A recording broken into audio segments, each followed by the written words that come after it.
Welcome back to Square Off. Lifelong Mesa resident Juliana Larsen is a tireless advocate for refugees who want to make a life for themselves and their families in America.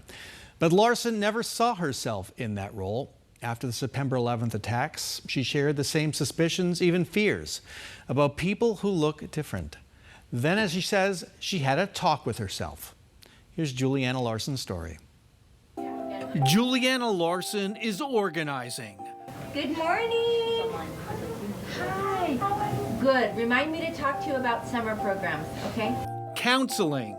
So what they have to do is you open up a case. And connecting. This is why I fell in love with what we get to do.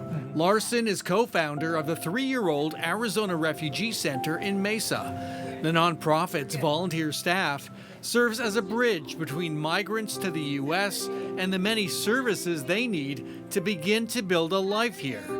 From bus passes and sewing classes. I went to bed, can you use comma? Yeah. Because I was tired, huh? Yes. To learning the language and getting work permits. If you go in that class, there's people from at least 8 different countries in there. And they're all here just wanting to improve. So we got a baby. The crowded strip mall space sits along the light rail line. Humble is too humble a word to describe. A bit primitive, I know. Larson's office without walls is barely big enough to fit her hand-me-down desk. You have an Afghan family coming in. You were talking to a Ukrainian man and woman as if you were an immigration lawyer.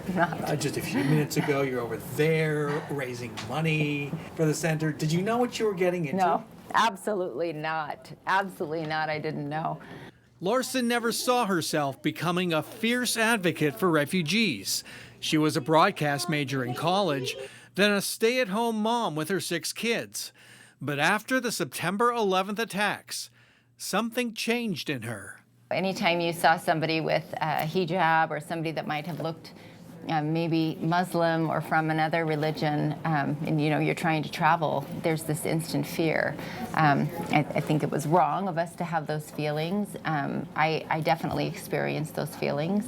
A few years later, Larson had an epiphany. I remember traveling in the airport and seeing a Muslim family and having that judgment and fear creep up, and told myself, maybe Juliana, you're wrong.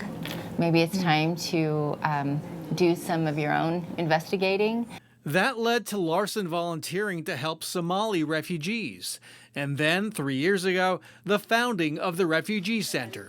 Larson says her father wasn't sure about her choices. It just made me want to dig in deeper. He saw the joy that this work gave me, and he definitely supported his daughter, even if he didn't understand the communities I was always serving.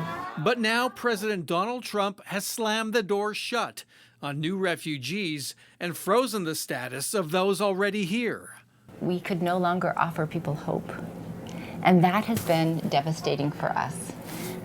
There's nothing we can do. Do you know how difficult that is for us to say? There's nothing we can do. Here's a bag of hygiene. You want some shampoo and conditioner? I'm sorry, your family can't come. If President Trump were sitting in your office, what would you say to him? I would say this is un-American.